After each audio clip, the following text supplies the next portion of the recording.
So tell me, you have a long-standing fascination with Vegas. What has drawn you to the city, and why did you want to make a film here? I just find it very visually inspiring.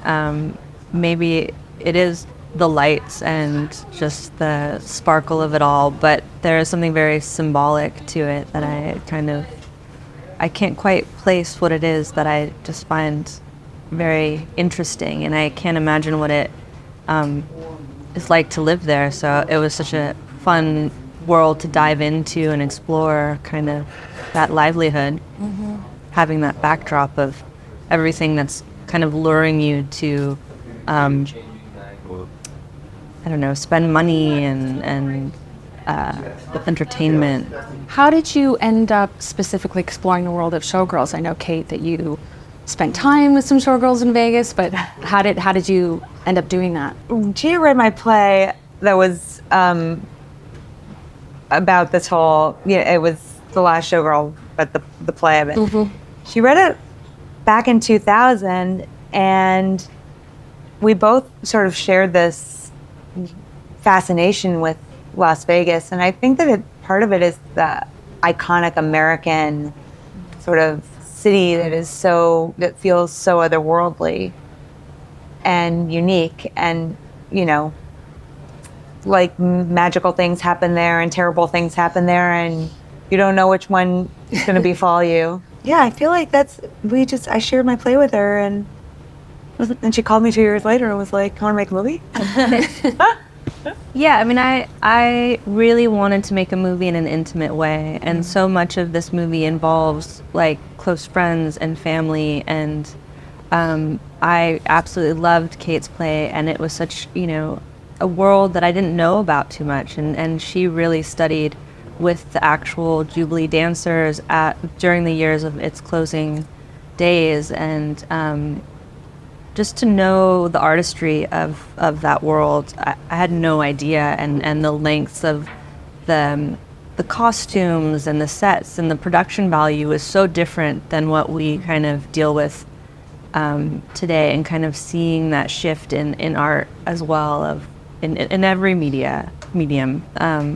And so I just felt like the characters were so full of life and had such depth to them that it was a no-brainer. It was a wonderful play, and she already had a script all ready to go, so it was just like, let's go do this.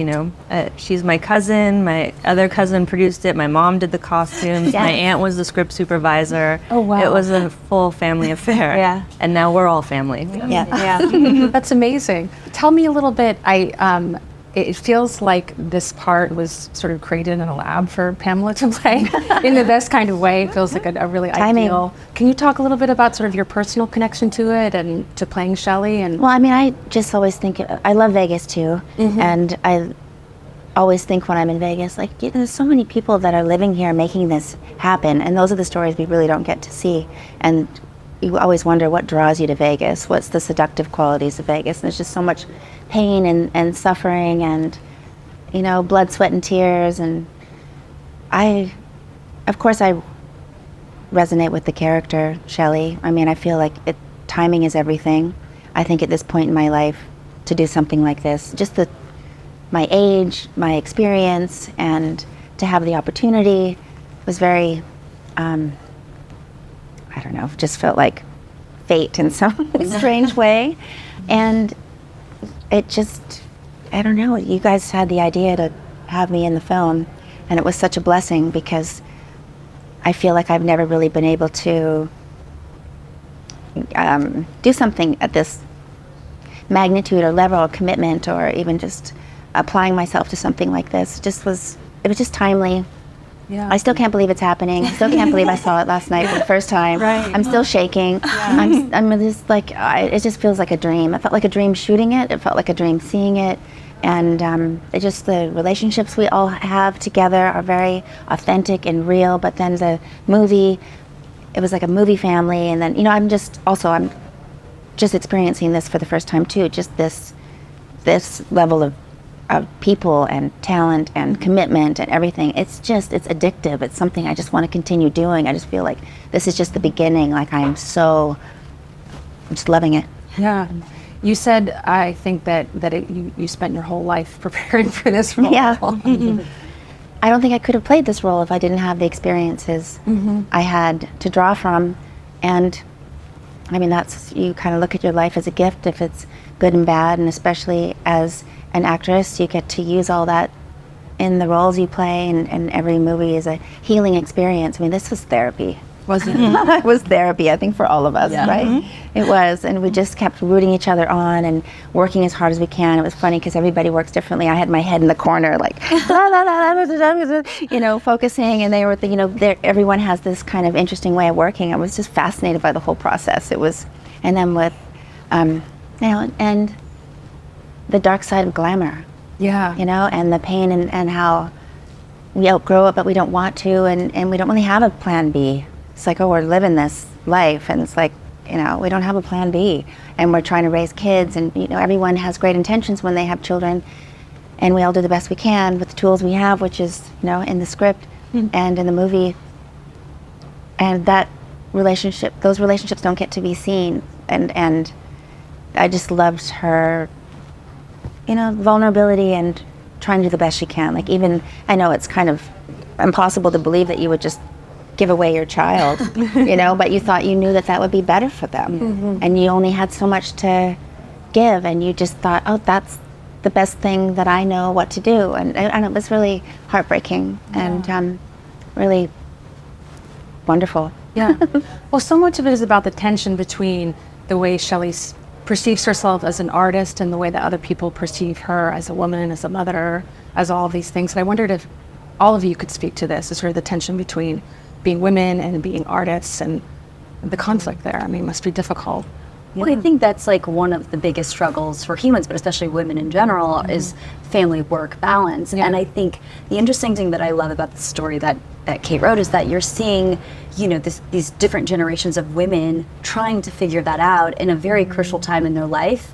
And for me, when I read this and seeing Shelley be such a believer and a dreamer in what she wants to do, and not knowing how to balance honoring that and also honoring and enjoying being a mother. I feel like I struggle with that all the time. Like, being here away from my kids, is that it's time, whenever I'm at work, I'm honoring myself because I want to be the best mom. Therefore, I think being the best mom is continuing what I'd love to do, which is working. But at the same time, it takes time away from your kids, and what does that affect? And I think that's a beautiful way to show a decision that most people wouldn't even write about.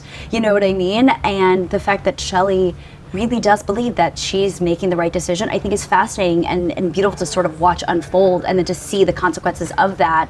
I mean, Billy just is so good in this movie, making me bawl like a baby. And just seeing that, like I said to her yesterday, that scene in the dressing room when she is talking to Shelley about, was it worth it, all those nights you missed? I was like, I think about that all the time.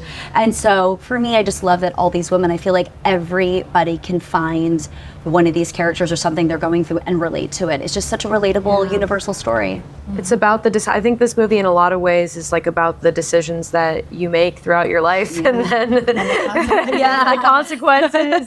And with someone like Jodie, I was coming at it from a much younger lens. I mean, I'm playing a 19-year-old in this, and I'm 24, and it's not that different, but it kind of is in a way. And I think I was so taken by Jodie's relationship with Shelley and sort of just placing like a maternal crown on you, and the idea that Shelley could disappoint me is so, it's like this kind of gutting, maturing thing that I think happens all at once, and it's a really heartbreaking piece of the film, is also just this idea of expecting something out of someone, but they have their own internal world and their own a whole life that you don't know about. And I think that's also a testament to the script and you, Gia, is that you stay with these characters enough so that you know what's going on in their world, and then when they clash into someone else's world, you really see both perspectives, and it's so wild, and you can see how so much stuff can just rip your heart out in this life just because we're living different lives, I wanted to ask about there's these frenetic backstage sequences where you're all getting ready, so and you've got these crazy costumes on. And tell me just about shooting that. I mean, it was so fun. And there was a mirror. Oh, You know, so it was fantastic, and the camera work was really interesting because we had this long mirror, and then we had all these characters, and then we had all these costumes to put on and off, and things are ripping, things are tearing, and there's dialogue between this thing, and then we're talking. I mean, it was wild, and we're just like, okay, wait, we just got to do it. That's when you want this to be a play that we could workshop and do it every single night. We've spent like hours rehearsing and shot it like a handful of times, but spent so much rehearsing. It was choreography. It really was. Like it was crazy. We had the actual Jubilee costumes and real Bob Mackie. We were archival Bob Mackie. So they were I don't want to rip it either. Yeah. And so they consulted us and helped explain like how the etiquette goes of what goes on first and how you kind of put things on, and Kate knew a lot about that too. So, but those pieces they're museum pieces, and they're heavy, and it's like armor. The second you said that, I could feel it on my head.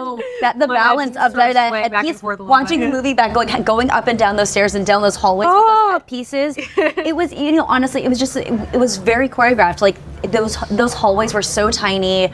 There were so many women trying to get dialogue. I remember having to like trim dialogue and rewriting dialogue to fit like the short hallway. It was really, really fun, chaotic, but so fun. When we like nailed it, it felt so good. Yeah. That was an amazing team effort. Yeah. Coordinated by everybody. Gia, Autumn, me crossing out lines and then writing a new line, like going underneath cameras, like hiding behind people. Yeah. It was like you'd run past the camera and then like go to the wall like flat with your like headpiece. It was so really fun. Did you get any pointers from real dancers in Showgirls? Oh, 1,000%. All those other dancers were dancers from Dita Von Teese's show. Everyone else was a pro. Everyone was a pro. I actually invited some of the dancers from Jubilee to come to my house, and we had we talked to them, and they were showing us, the walks and things, and we did meet with real dancers and talk about their stories and why they were there. It was really important to hear from them as well and honor them. No pasties. Yes. Showgirls don't wear pasties, and we wanted to make this as authentic as possible. So these were things that, and they're very, very proud of who they are, and they should be. Yeah. And it's such an art form, and they're just wonderful ladies. Yeah. Did they tell you anything that really stuck with you or that you used? Yeah, well, just everything about their experience. They have tons of stories. It was amazing. Tons of stories, and just the pride, and even their like the pride and this is how you walk, this is how you, we never went into the casinos with anybody. Like there was a real decorum and a real protection, and they really wanted to make sure that was portrayed in this film this way. So hopefully it did them proud. And the camaraderie between it's incredible. The dancers as well. Each other. There's so much cackling and it's laughing and gossiping. It's beautiful. It's amazing. It's such a beautiful community. I mean, the thing that I was so, I think, like just taken aback by is how confident all of them were. They all knew their bodies so well, and that was something that I loved watching. Is they walk different. They put on their clothes differently. They it was such a beautiful community to sort of just, watch, and they were so kind. They really brought us in every step of the way. You could have asked anyone absolutely anything, like down to what tights we were wearing. Like, no, you got to double up those tights, girl. And I was like, oh, okay. And it was like, but it's things like that make it feel real and authentic, and especially for us when we're jumping in and we don't have a lot of prep time. We have to jump in to pretending that we've been putting on these costumes for years. Decades. Exactly. So lucky to have people who do it. But so lucky to have people who do that. They were like filming and then would they would go do they actually do this later on. And it was just absolutely beautiful to be a part of that and to witness that and to let them bring us along with them. It was really, really fun.